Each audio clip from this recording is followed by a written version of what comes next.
안녕하세요. 과학 담론 미래를 말하다 이종필입니다. 인류는 항상 삶의 지평선을 넓히려고 노력해왔습니다. 지금 이 순간도 우리는 우주의 원리를 이해하고 인간의 상상이 미치지 않는 광대한 우주로 한 걸음 더 나가고 있는데요. 미지에 대한 탐구와 개발 과정에서 우주 개발은 인류에게 새로운 자원과 지식을 선물할 수 있을까요? 오늘은 우주와 우주 개발에 대해 함께 이야기해 보겠습니다.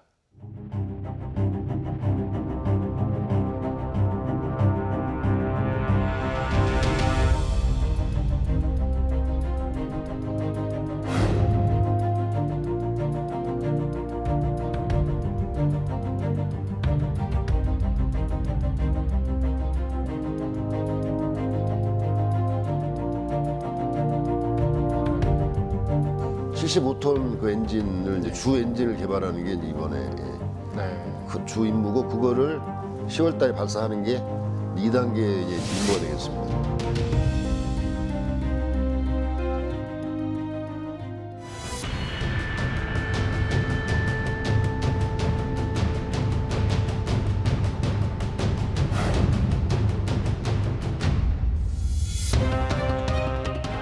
도대체 우리는 어디서 왔는지, 저 별은 어떻게 생겼는지, 왜 쟤는 반짝이는지, 뭐 이런 아주 근원적인 질문을 옛날부터 던지는 거잖아요.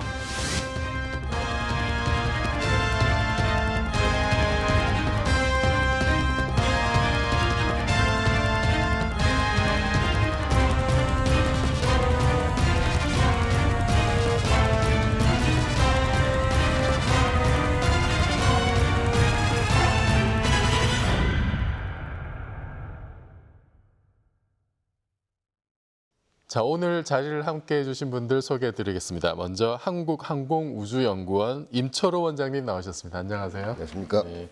그리고 천문학자 우리 이명현 박사님 나오셨습니다. 안녕하세요. 네, 안녕하세요. 네. 사실 우리가 이제 우주에 대해 생각을 하면은 이제 지난 20세기에 인류가 처음으로 이렇게 우주에 직접 이제 나가게 된 게 사실 굉장히 이제 중요한 사건이었던 것 같고, 우리나라에서 말하자면은 그런 이제 우주 진출, 우주 탐사를 최전선에서 책임지고 있는 기관이 항공우주연구원이잖아요. 이제 줄여 상우연이라고 많이 하는데, 이제 보통 사람들은 항우연 하면 이제 나르호 정도만 이제 생각을 하거든요. 그러니까 항우연이 어떤 기관인지, 또 이제 무슨 일들을 하고 있는지 좀 우리 임철호 원장님께서 간단하게 좀 정리를 해주시죠. 네, 항우연은 그러니까 작은 나사라고 보시면 되겠습니다. 나사는 규모가 엄청 큰데 항우연은 이제 규모가 작습니다만, 그래서 주로 하는 업무는 이제 사람이나 물체를 이렇게 우주로 보낼 수 있는 우주 발사체에 관련된 연구를 하고 있고요. 그리고 우주에서 지구나 이 우주를 관측할 수 있는 그런 인공위성을 개발하는 그리고 운영하는 그런 일도 하고 있습니다. 그리고 또 하나는 이제 달 탐사라든가 이러한 우주 탐사에 관련된 일들을 이제 시작하려고 준비하고 있는 그런 기관으로 보시면 되겠습니다.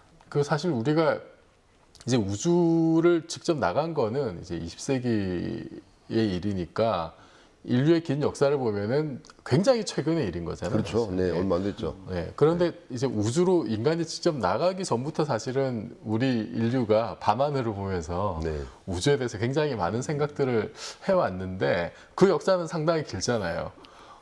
그래서 사실은 또 이 사람들이 궁금해하는 게 우주를 직접 연구하는 거는 이제 어떤 분야를 연구하는지, 천문학은 뭔지, 우주론이라는 것도 있는데, 그런 게 이제 어떤 학문인가요?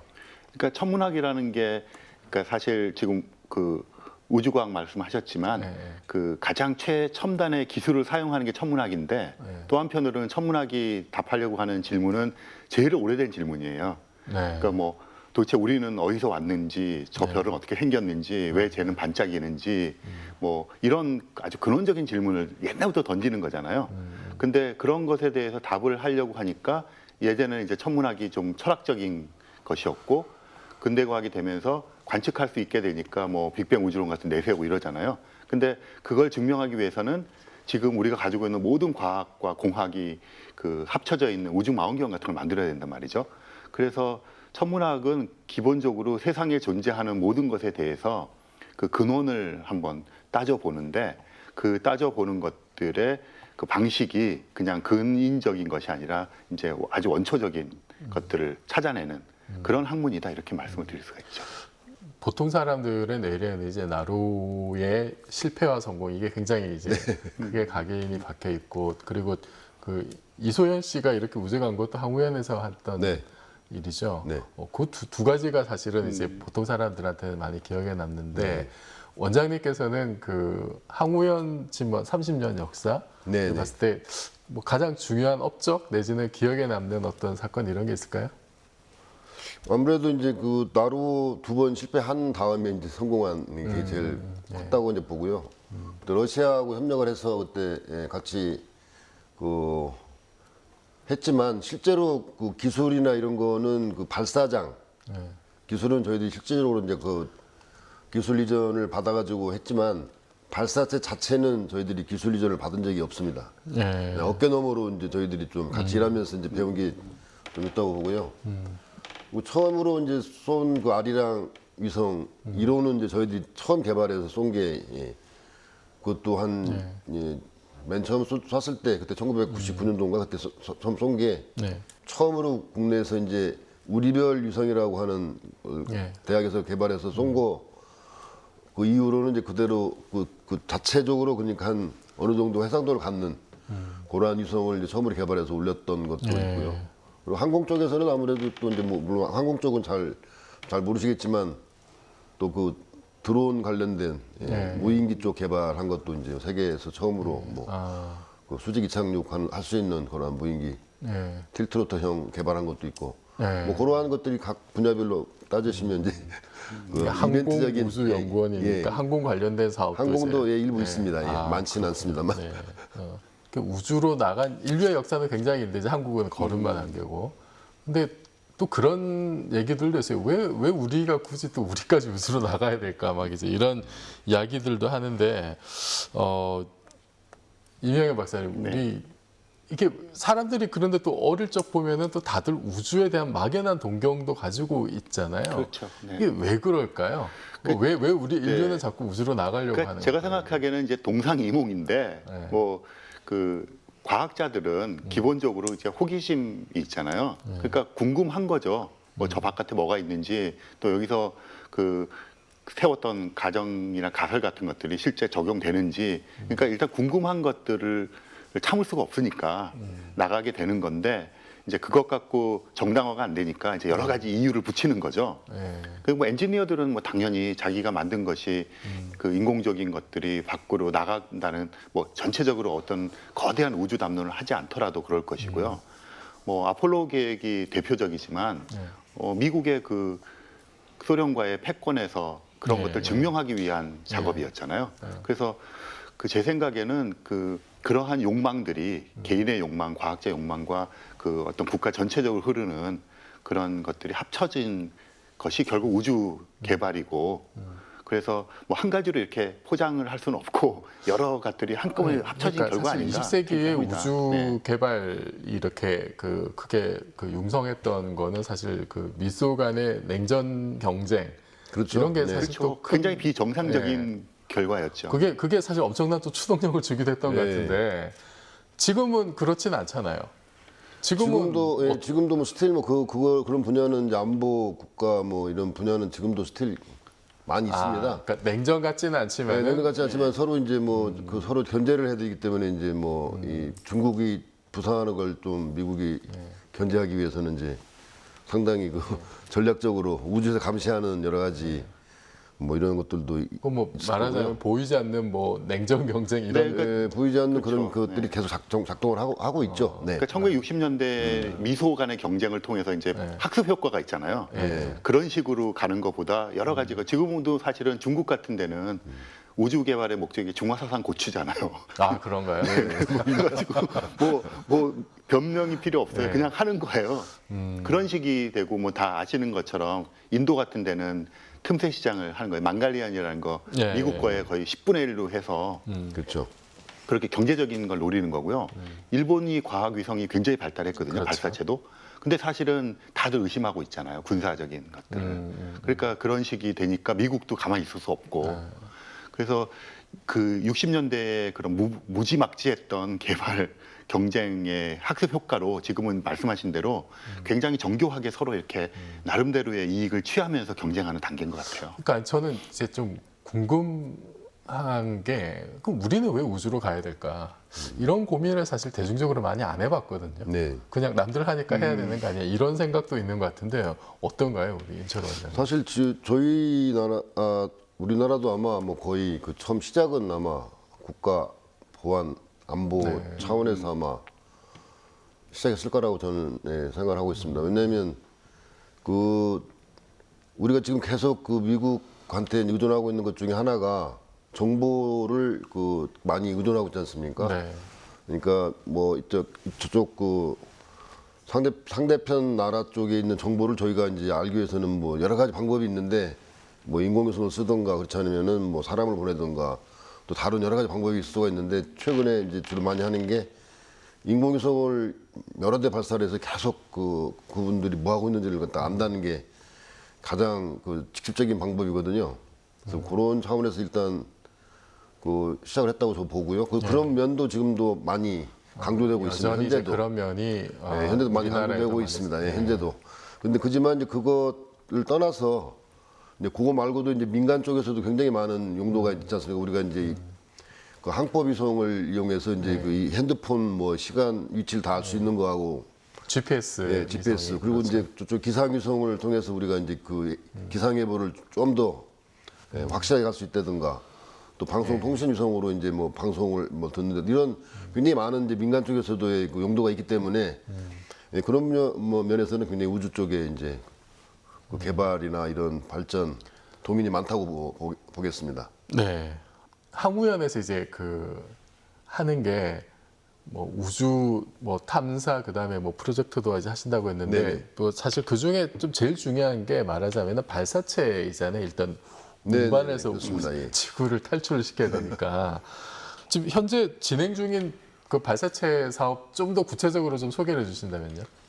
네, 그거는 2000년도부터 이제 2010년도부터 개발이 시작됐습니다. 지금 그 한국의 발사체는 나로가 2013년도 1월달에 이제 발사에 성공을 세 번째만 이제 성공을 하지 않았습니까? 근데 그리고 그 전부터 이제 준비를 해서 이제 한국형 발사체가 이제 나로 그 후속 사업인데 그 형태가 1단계, 2단계, 3단계가 있습니다. 이제 그 형태를 이제 어떤 단계별로 나눠서 이렇게 하는데 1단계 때는 이제 주로 그 저희가 액체 로켓 엔진 개발하는 그런 시험 시설이 없어가지고 시험 시설을 그 고흥 나로센터에다 그 짓는데 이제 상당히 많은 투자를 했고요. 그리고 그 7톤 맨 3단형이 이제 7톤인데 7톤 그 그러한 발사체 개발하는 데 이제 주력을 했었고 이제 2단계 지금 2단계 이제 끝인데 75톤 그 엔진을 이제 주 엔진을 개발하는 게 이제 이번에 그 주 임무고 그거를 10월 달에 발사하는 게 2단계 이제 임무가 되겠습니다. 올 10월 말씀. 예, 올 10월 달에. 이제 3단계는 이제 그 75톤짜리 4개를 묶어서 1단을 만듭니다. 네, 그래서 300톤 추력을 갖는. 뭐 2단은 75톤, 3단은 7톤. 그렇게 3단형으로 이제 구성이 돼 있어가지고 그게 개발이 이제 2021년도 2월 달에 3단형 시험 발사를 하게 되어 있습니다. 2번 발사를 하게 되겠고 그때는 이제 뭐 작은 이제 위성을 넣어서 이제 발사하게 되겠습니다. 그래서 본격적으로 1.5톤짜리 그 위성은 2022년도 경에 발사할 계획으로 되어 있습니다. 그 중에 역시 제일 중요한 거는 1단에 해당하는 예, 1단에 해당하는데 그 기본형이라고 하는 75톤 75톤 예, 그게 이제 제일 중요하죠. 네. 그래서 그거 실험을 하기 위해서 이제 아까 말씀드린 1단은 없고 2단하고 3단만 있는 그거를 이제 이번에 발사하는 겁니다. 그러니까 시험 발사가. 1단은 아직 준비가 안 됐고요. 준비가 안 됐고. 네.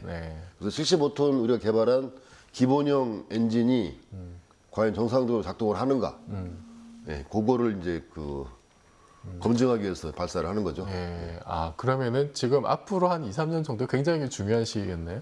예, 이제 그 75톤짜리가 이제 그 정상적으로 작동을 한다는 걸 저희가 이제 알게 되면 그걸 4개를 묶는 걸 이제 클러스터링이라고 하는데 그거는 이제 아주 크게 이제 어려운 기술은 아니기 때문에 이게 같은 걸 4개를 집어넣습니다. 그래서 그거를 해서 1단형을 만들어서 테스트하는 거가 이제 굉장히 장관이겠죠. 지금 70호터만 해도 하나만 지상 실험하는 게 어마어마한데 그 4개짜리 그 실험하는 건 아마 나중에 한번 와서 네. 보시면은 아마 굉장히 놀라실 겁니다. 어마어마한 소리, 어마어마한 그 수증기하고 이제 와이텐 사이언스에서도 한번 취재를 꼭 가야 될 것 같은데. 예, 뭐 그 당연히 정도로. 오시겠죠. 네. 굉장히 우리나라 그 우주 개발의 획기적인 어떤 상징이 될 만한 사건일 수 있겠네요, 그거는. 네, 그게 이제 큰 전개가 되겠죠. 저희가 이제 자체적으로 이 위성을 우주로 보낼 수 있는 능력을 갖게 되는 거니까요. 그렇게 되면 사실 이제 우리나라 독자적인 발사체 기술을 이제 갖게 됐다라고 이제 얘기를 하실 수 같은데. 네. 근데 그 이명현 박사님, 그 발사체 기술을 갖는다는 게 어떤 의미가 있을까요? 그러니까 굉장히 여러 가지 의미가 있는데요. 일단 그 우리나라는 기본 설계 계획을 가지고 우주 개발을 한 게 아니잖아요. 네. 그때 필요에 의해서 이렇게 됐고 경험이 없으니까 설계를 못했던 건데 지금 말씀하시는 것처럼 이제 겨우 제대로 된 설계도를 가지고 이제 나가기 시작한 거거든요. 사실은 그 간섭받지 않고 비교적. 근데 발사체를 하기로 결정을 하기 위해서 사실은 고민을 되게 많이 해야 되는데 우리는 그냥 얼떨결에 하기로 결정을 해버린 거예요. 예를 들어 캐나다 같은 나라는 발사체 안 하고 그 노보8 같은 거에 집중하거든요. 그래서 국제우주정거장 같은 곳에 노보8들은 전부 캐나다 거예요. 그러니까 국가별로 이제 우주 개발을 집중하는 그렇죠. 그러니까 그런 전략이 이제 다를 수가 있는 거죠. 네, 전략이 다를 수가 있는데 우리나라는 그런 전략을 생각하기 이전에 이미 하기로 했고 사실은 그 발사체를 갖게 되면 이제 일단 이왕 하기로 했으니까 잘 돼야 될 거고 발사체를 갖게 되면 여러 가지가 편리해지는 게 있을 것 같아요. 예를 들어서 지금 인공위성 같은 걸 우리가 개발을 해도 과학위성 같은 걸 해도 다른 나라에 그 실어 보내야 되잖아요. 그러면 그게 언제 떠날지도 모르고 집어넣는데도 돈도 비싸고 항상 이게 세 번째, 네 번째 옵션으로 들어가기 때문에 그런 문제들이 굉장히 많이 있거든요. 근데 우리 독자 발사체가 있으면 그 자체도 중요하지만 거기에 실리는 통신위성, 과학위성 같은 것들도 굉장히 안정적으로 우리가 계획을 짜고 할 수가 있게 되죠. 우리가 원하는 시점에. 그렇죠. 비용도 마찬가지고. 그래서 전반적으로 우주과학이나 과학위성 쪽이 아주 획기적으로 발전할 수 있는 토대가 되는 거죠. 그러니까 그 결정해서 이걸 하기로 했다고 하는 사실은 굉장히 중요하고 그 독자적인 어떤 우주 개발 국가로서의 성장에 발사체가 사실은 굉장히 중요한 역할을 하죠.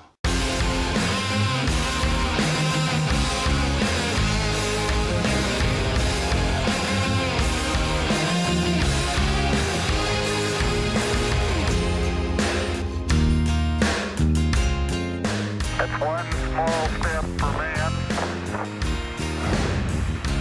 one giant leap for mankind.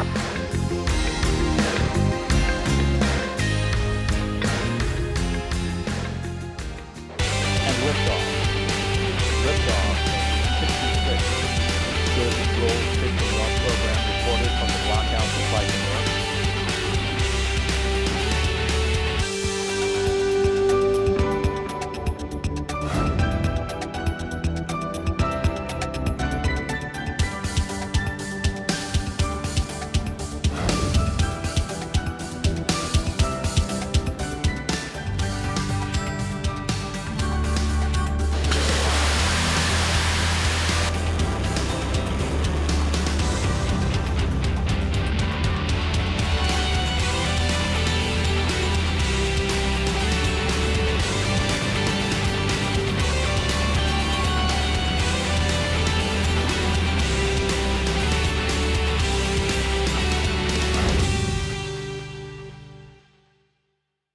우리나라도 이제 독자적으로 우주를 탐사하려고 하는 여러 가지 계획들을 좀 세우고 있는 걸로 알고 있는데요. 간단하게 소개를 해주시면 어떤 게 있을까요? 그 달 탐사 계획이 있습니다. 그래서 달 탐사를 2단계로 나눠서 이제 수행을 하게 되어 있는데요. 2020년도에 달 교도선을 보내게 되어 있습니다. 그래서 달에 이제 로켓 쏴가지고 이 달 탐사선을 이렇게 타원 궤도로 보냈다가 이제 그걸 달 궤도선에 보내는 거거든요. 그래서 궤도에만 가는 거는 이제 일단 2020년도에 예정되어 있고 달에 착륙하는 착륙선은 이제 2030년도까지 전까지 하기로 되어 있는데 그거는 시작은 아직 안 했고요. 그냥 탐색 연구 비슷한 것만 하고 있고. 그래서 달 궤도선은 지금 나사를 비롯해 국내 뭐 대학들하고 같이 페이로드를 같이 이제 개발하고 있는 거가 5개 이상 되고 있고 카메라가 이제 기본적으로 갖고 있어가지고 달에 가서 이제 달 사진을 찍는 거가 있고요. 그다음에 나사에서 하고자 하는 거는 이제 물이 있는지를 알기 위해서 달에 쪽에 물이 있느냐. 네. 예, 뭐 그 사람들은 굉장히 많이 그런 연구를 많이 하고 있는데 또 저희들 그 탐사선에 그걸 실어가지고 보내서 저희들 좀 그 연구를 하겠다고 그래서 같이 이제 하고 있는데. 그러니까 우리가 달 탐사선을 보냈을 때 우리가 거기에 달에 있는 물을 탐색할 수 탐색하는 있는 페이로드를 어떤, 이제 그쪽 나사가 이제 실는. 그럼 그 자체가 굉장히 흥미로운 연구가 될 수 있겠네요. 네. 뭐 다른 인성도 많이 하겠죠. 근데 이제 저희들한테 그런 제안을 했고 그리고 그 여러 가지 저희가 잘 모르기 때문에 처음으로 하는 거라서 이제 거기에 신무주 통신이라든가 뭐 항행 같은 쪽은 또 그쪽에 많은 도움을 받을 걸로 이렇게 예상을 하고 있습니다. 그 사실 이제 20세기의 그 우주 개발의 역사를 쭉 보면은 보통 이제 그 뭐 태양계에 있는 다른 천체를 탐사할 때 이렇게 그 해당 천체의 궤도를 도는 어떤 궤도 탐사선이 있고 그다음 직접 그 천체에 착륙하는 착륙선이 있죠. 그렇게 그렇죠. 두 개가 그 서로 조화를 이뤄 가지고 각각의 역할에 맞게 이제 그렇게 이제 그 임무를 수행했던 그런 기억이 이제 떠오르는데 근데 또 한편으로는 사실 달은 갔었잖아요. 네, 사람들이 갔었죠. 네.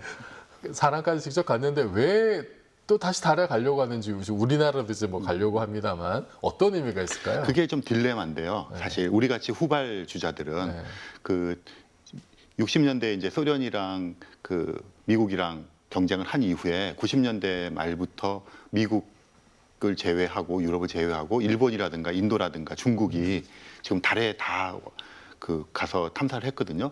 일본은 그 달 사진 HD급으로 가장 해상도 높은 사진을 찍어와서 보유하고 있는 게 일본이고요.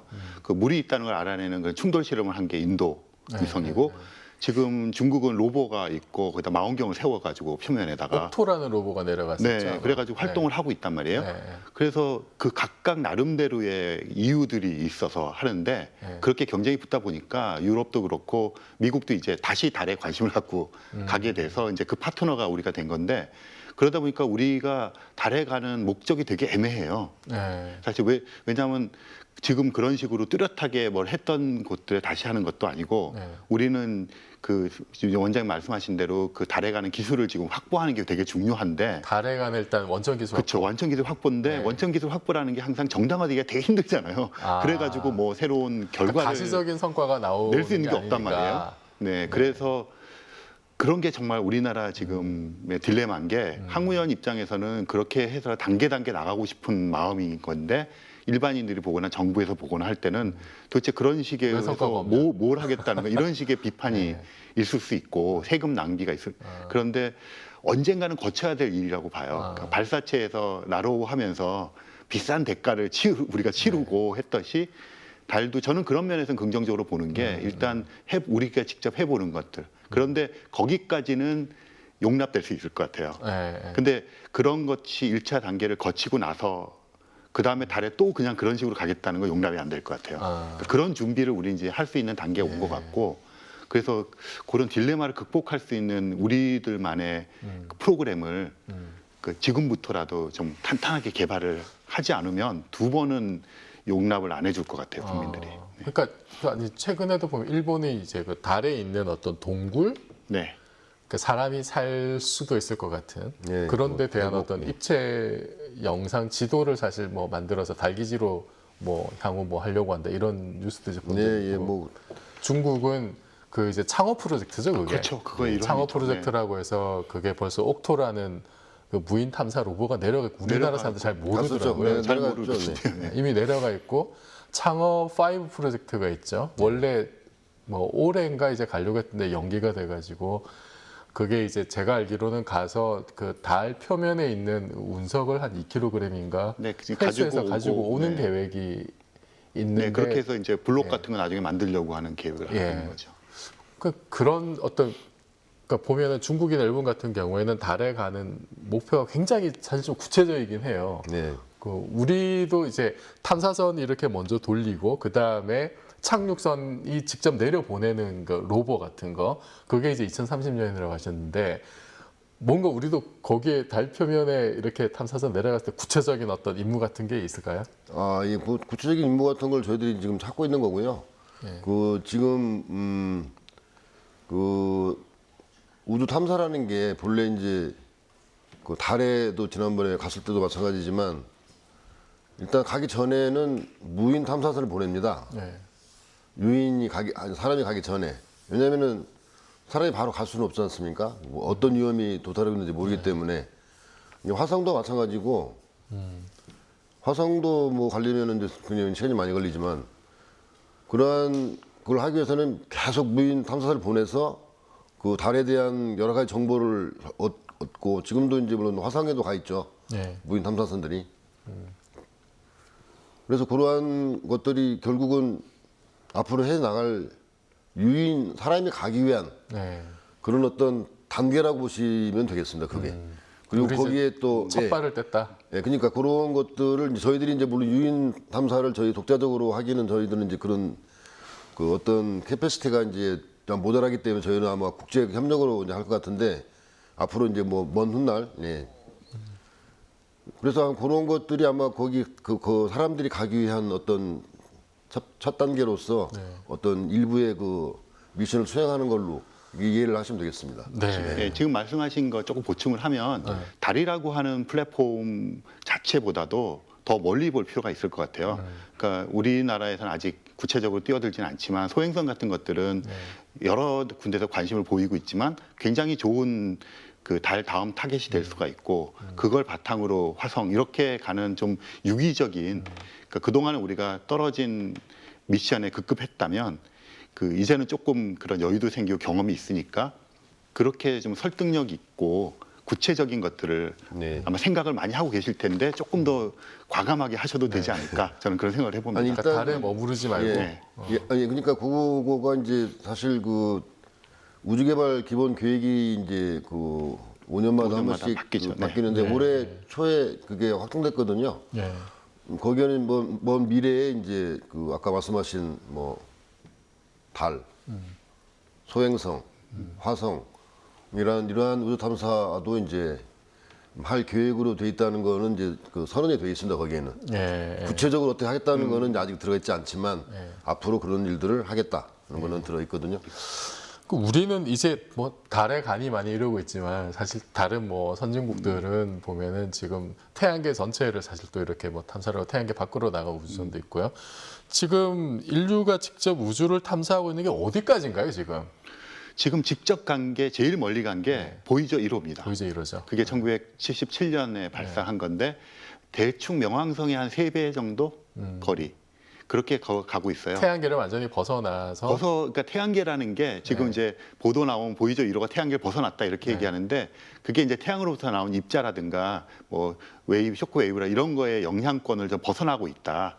그런 이야기고 물리적으로 태양계의 끝이라고 하는 건 오르트 구름이라는 지역이 있어요. 그 해성의 그 뭐 씨앗이 되는 그런 얼음 덩어리들인데 거기까지 가는 데는 보이저호가 아직도 3만 년 정도 3만 년 남아 있습니다. 그러니까 물리적으로 태양계를 벗어나는 거는 아직도 요원한 이야기고요. 그 지금 태양계 내에서 뭐 다른 이제 뭐 명왕성도 최근에 이렇게 지나갔었고 다른 뭐 목성의 위성이나 이런 것도 이제 뭐 토성의 위성도 많이 했는데 지금 뭐 최근 내지는 가까운 미래에 좀 우리가 관심을 가져야 될 어떤 뭐 선진국들의 뭐 그런 탐사 계획도 이런 게 있을까요? 지금은 화성이죠. 화성. 네, 그러니까 지금 화성이 대접근해 있잖아요. 최근에. 그랬었죠. 예, 지금이 그 시기죠. 요즘이 그런 시기죠. 한 2년 2개월마다 오는데. 2년마다 한 번씩. 그리고 특히 대접근이라는 거는 양쪽 다 근일점일 때. 그게 한 15년마다 한 번씩. 태양에 제일 가까울 때. 화성도 그렇고 지구도 그럴 때가 더 가까워지니까 그런 건데 그래서 실제로 올해도 뭐 일론 머스크가 장난으로 쏜 것 같은데 한 대가 화성으로 가고 있고요. 그 펠컨 헤비라는 그까지 이제 그건 쐈는데 뭐 사실 언제 도착한다고 밝히지도 않고 있어서 어쨌든 가긴 가나 보다 이런 건데 그거 말고 인사이트라고 하는 탐사선이 가는데 약 땅을 팔 수 있는 굴착기를 가져가요. 그리고 이제 2년 후에는 엑소마르스라고 하는 그것도 이제 굴착기를 가져가는 거라서 그리고 이제 얼마 전에 그 마르스 익스프레스가 한 5년 동안 같이 간 결과를 가지고 남극 근처에 지하에 20km짜리 화성에서 호수가 있다는 걸 발견이 됐잖아요. 액체 상태의 물이 있는. 그래서 당분간은 그 화성에 집중된 탐사선들이 가서 생명체를 찾아내는 그게 지금 가장 큰 집중되는 화두 중에 하나가 되죠. 역시 화성이군요. 역시 화성입니다. 당분간은. 그리고 화성하면은 또 이제 그 뭐 말솜 프로젝트라든지 네. 직접 사람을 이주를 시키거나 이제 여행하는 계획들도 나오고 있잖아요. 그러니까 민간에서 굉장히 많이 나오는 것 네. 같아요. 아니 그래서 이제 그 우주 개발, 뭐 우주 탐사라면은 뭐 이제 뭐 무인 우주선을 보내는 것도 흥미롭긴 하지만 직접 우리 인간이 뭐 화성은 멀다 하더라도 달까지라도 어떻게 좀 여행하면 좋겠다 이제 이런 상상들을 많이 하는데 우주 여행에 대해서는 언제쯤 가능할까요? 글쎄요, 뭐 지금도 이제 그 잘 아시지만 LA 가까운데 그 모하비 사막이 있습니다. 거기 미 공군기지인데 거기 스페이스 포트가 생겼습니다. 에어포트가 아니고 스페이스 포트가 생겼죠. 스페이스 포트요. 네. 또 거기에 이제 그 우주 여행을 준비하는 회사가 한 수십 개가 있습니다. 거기에. 그래서 거기에 중에 하나가 이제 그 스페이스십 2라고 네. 이게 우주라는 개념이 이제 이 100km 100km까지는 정도죠. 공기가 이제 있다고 보고 100km 이상이 이제 우주니까 이제 100km까지 가는 여행 상품이 나와 있습니다, 지금. 그래서 한 30만 불 정도 내면 100km까지 갔다가 내려오는.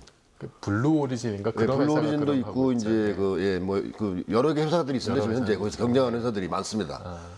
그러니까 그게 그런 우주 여행이라든가 뭐 달에도 보내겠다고 넬런 머스크가 지난번에 그랬지 않습니까? 그런 면에서 보면은 좀 그런 것들이 이제 어떻게 보면 이제 돈이 된다고 보는 거죠. 예. 그런 여행을 함으로써. 그래서 기업들이 많이 이제 거기에 끼어들고 이제 뭔가 그 어떤 새로운 어떤 영역을 개척하는 그런 측면이 이제 없지 않아 있죠. 예. 네. 그 우리나라도 우주 여행을 할 수 있을까요? 그러니까 실제로 그 지금 말씀하신 110km 상공까지 3시간 반짜리 예. 버진 갤럭틱을 비롯해서 되게 버진 여러 갤럭틱. 회사가 많은데 그 버진 갤럭틱 같은 경우는 돈 미리 다 선불로 받고 한 2,000명 정도가 선불로 내고 2억 5천만 원이에요, 우리 돈으로. 예. 3시간 반짜리. 근데 한 1년 반인가 2년쯤 전에 마지막 시험 비행을 하다가 이게 폭발을 하는 바람에 예. 아직까지 연기가 되고 있는 거거든요. 그러니까 조만간 열릴 거고 그 버진 갤럭틱은 아니라 다른 회사에 라이센스를 예천에 있는 항공우주 그 박물관에서 가지고 있어요, 우리나라. 네. 그러니까 우리나라에서 그 라이센스를 통해서 모객을 해서 갈 수도 있죠. 예. 그렇군요. 사실 우리가 그 몇십 년 전에 21세기를 상상한 거 보면은 달 정도는 뭐 수학여행 네. 갔다 오고 이제 21세기에 예. 그럴 거라고 생각을 했는데 그 정도는 아니잖아요, 아직. 그 달도 일론 머스크 얘기했지만 이제 일단 올해 가겠다 그랬는데 연기한 것 같아요. 근데 문 익스프레스라고 하는 회사가 있거든요. 2010년에 만들어진 원래 달 자원 개발 회사인데 거기서도 지금 그 달에 보내겠다고 그러니까 네. 당분간 그런 패키지들이 막 나올 가능성이 있는 것 같아요. 그렇군요.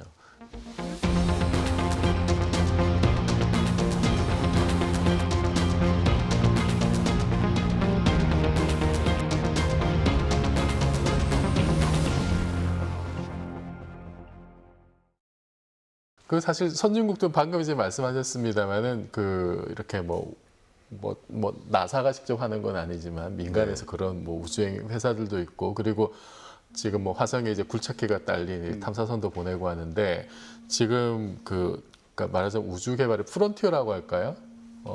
좀 선진국들의 향후 계획 그 뭐 화성 이외에라도 좀 아니면 이제 앞으로의 어떤 좀 그 조금 더 길게 봤을 때 21세기가 이제 막 시작인데 21세기 전체를 봤을 때 지금 우리가 우주 개발, 우주 탐사가 이제 어디까지 될 거냐 좀 그런 비전들 이런 거는 좀 어떤가요?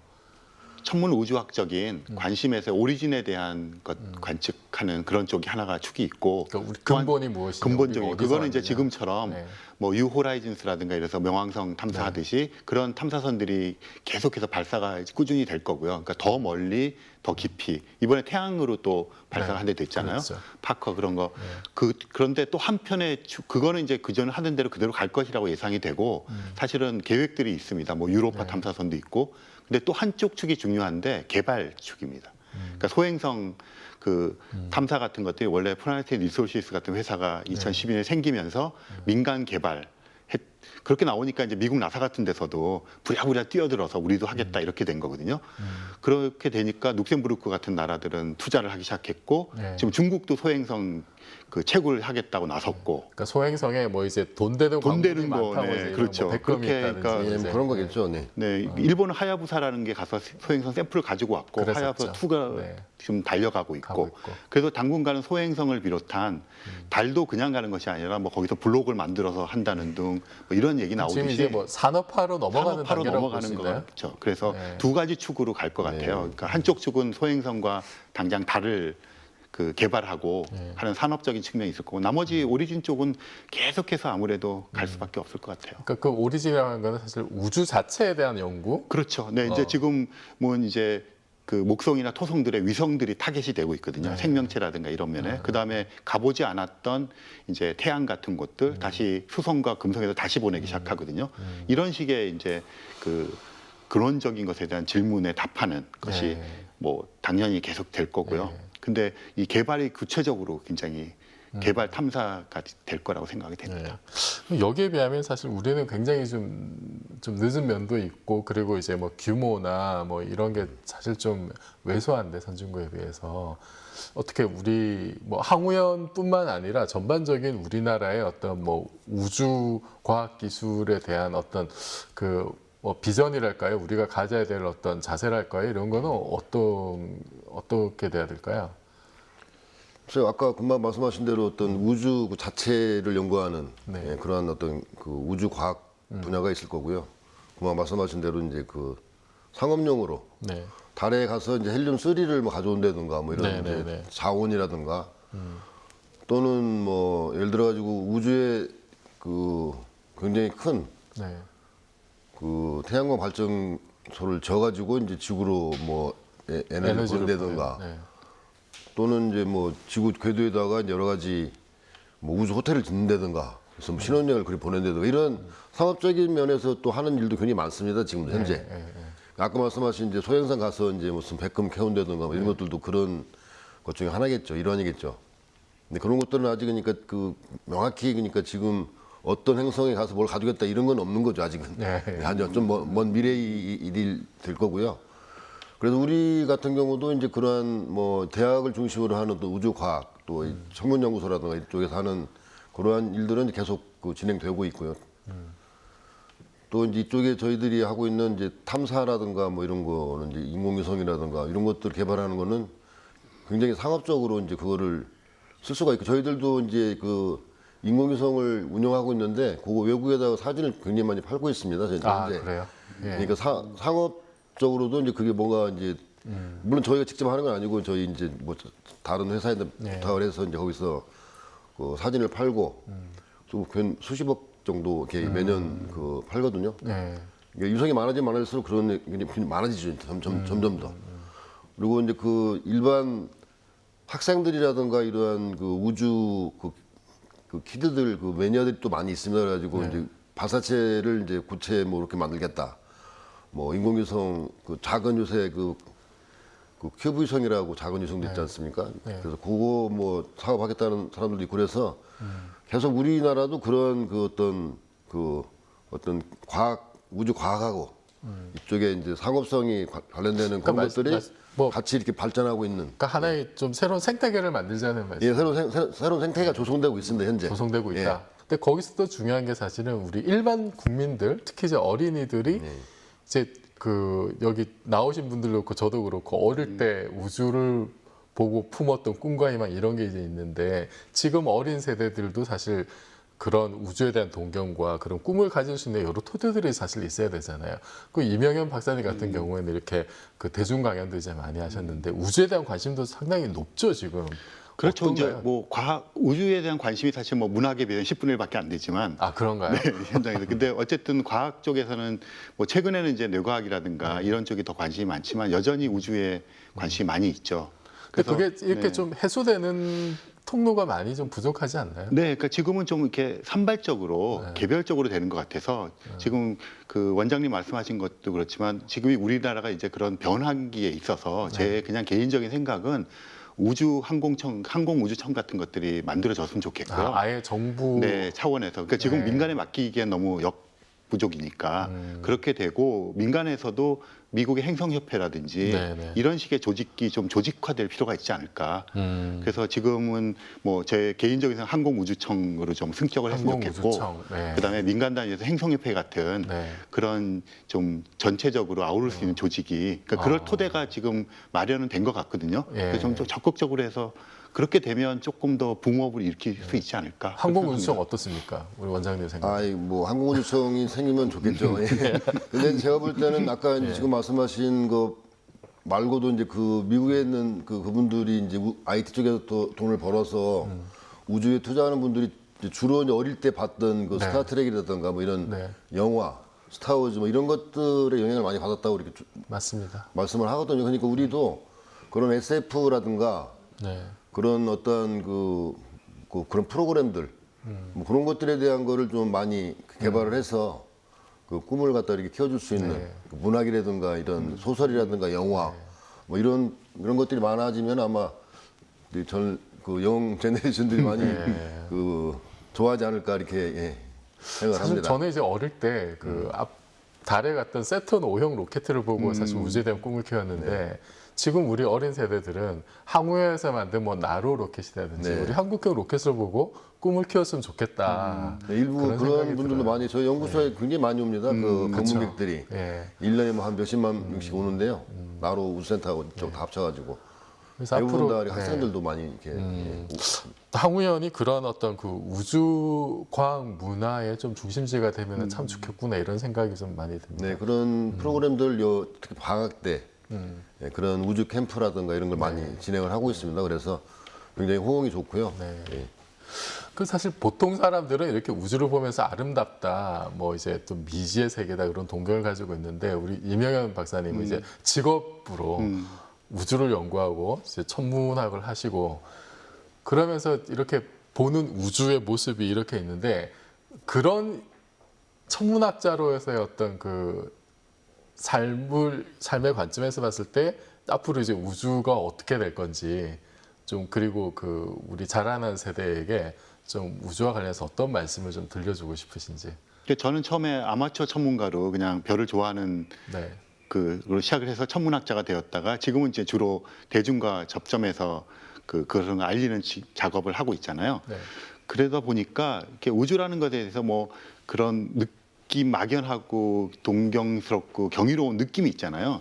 그래서 그 느낌을 좀 이렇게 사람들이 계속 간직하고 살면 훨씬 더 세상이 더 행복하고 그럴 것 같아서 그 계속해서 뭐 별이나 우주 같은 것들에 대한 구체적인 이야기를 하기보다는 그것이 우리와 얼마나 잘 연결되어 있는지 그런 꿈을 꾼다는 것이 우리가 얼마나 행복한지 이런 것들을 좀 더 강조를 해서 네. 그 사람들에게 얘기해주고 있는 입장이고요. 그래서 네. 좀 그 천문학도 그 자체뿐 아니라 지금 말씀하신 것처럼 여기 문화적이고 삶 속에 녹아 있다는 것을 좀 서로 이렇게 알리고 공감을 얻어내는 그런 작업을 계속 해야 될 것 같습니다. 네. 그리고 우리 임철호 원장님은 이제 올 1월 달에 이제 원장으로 취임하셨는데요. 네. 앞으로 포부가 있으시다면. 아, 예. 일단 저희들 아까 말씀드린 저희들 지금 그 수행하고 있는 그 과제들이 굉장히 많습니다. 그 한정된 인원으로 이렇게 하느라고 좀 굉장히 정신이 없는데 동시에 개발하고 있는 인공위성이 지금 7개 네. 동시에 지금 개발하고 있고요. 그리고 아까 말씀드린 한국형 발사체도 있고 또 항공 쪽도 업무가 있어가지고 제 임기 중에 끝날 수 있는 발사할 수 있는 그러한 매년 한 2-3건씩 이렇게 발사가 있습니다.